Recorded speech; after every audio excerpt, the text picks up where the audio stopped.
अमेरिकी राष्ट्रपति Donald Trump ने समंदर में स्ट्रेट ऑफ हॉर्मूज को सुरक्षित और खुला बनाने के लिए वॉरशिप भेजने का ऐलान कर दिया है। ट्रंप का कहना है कि अमेरिका पहले ही ईरान की 100% मिलिट्री क्षमता को तबाह कर चुका है, लेकिन ईरान अभी भी ड्रोन, माइन या कमी दूरी की मिसाइल दागकर हॉर्मूज को खतरे में डाल सकता है। ट्रंप ने कहा कि चीन, फ्रांस, जापान, दक्षिण कोरिया, यूके और दूसरे देश समुद्र के इस इलाके में अपने जहाज भेजे।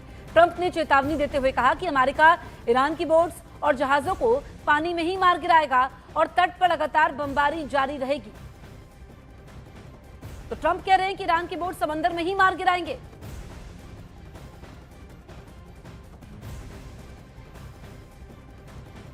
ईरान ने इराक पर अब तक का सबसे घातक हमला किया है।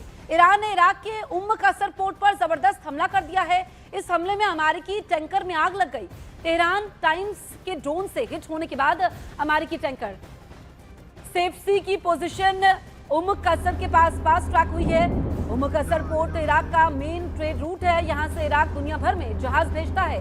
ईरान अब इसे टारगेट कर रहा है। तस्वीरें आप देख लीजिए, इराक के पोर्ट के पास ये जोरदार धमाका होता है और अमेरिकी टैंकर पर ड्रोन अटैक हुआ है।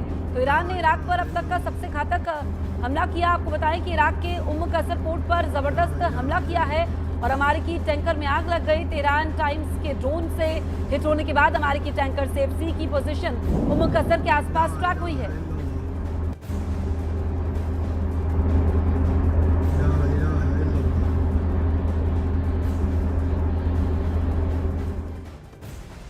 ईरान के खार्ग आइलैंड पर सैन्य बेस तबाह करने के बाद अमेरिका ने इस पर कब्जे का पूरा प्लान तैयार कर लिया है। अमेरिका ने दावा किया है कि उसके मरीन और एयरफोर्स ने खार्ग आइलैंड पर मौजूद हर ईरान के मिलिट्री ठिकाने को टोटली ऑब्लिटरेट यानी कि किसी काम के लायक नहीं छोड़ा है। यह हमला मिडिल ईस्ट के इतिहास के सबसे बड़े एयर स्ट्राइक में से एक बताया जा रहा है। अमेरिकी राष्ट्रपति ट्रंप ने कहा कि इस कार्रवाई को डेटरेंस यानी रोकथाम के लिए अंजाम दिया गया है।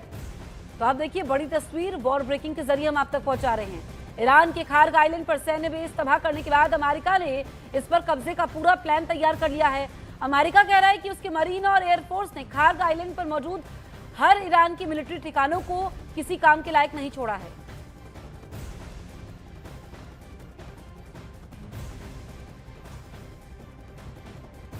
लेकिन ईरान के खार्ग आइलैंड पर अमेरिका की धमकी यहीं खत्म नहीं होती। ट्रंप प्रशासन ने साफ इशारा कर दिया है कि अगर ईरान ने स्ट्रेट ऑफ हॉर्मूज में जहाजों की आवाजाही को रोकने की कोशिश की तो अमेरिकी मरीन अगली कार्रवाई ईरान के ऑयल डिपो और ऑयल टर्मिनल पर करेंगे। खार्ग आइलैंड महत्वपूर्ण इसलिए भी है क्योंकि ईरान का लगभग 90% तेल यहीं स्टोर होता है और यहीं से दुनिया भर में भेजा जाता है। ब्रिटिश मीडिया रिपोर्ट के मुताबिक अमेरिकी navy SEALs, Saudi commando, assault submarine और स्टील्थ हेलीकॉप्टर इस हाई रिस्क मिशन की तैयारी में जुटे हैं। अगर यह ऑपरेशन शुरू होता है तो इसे वेस्ट एशिया के सबसे खतरनाक रेड में से एक माना जाएगा।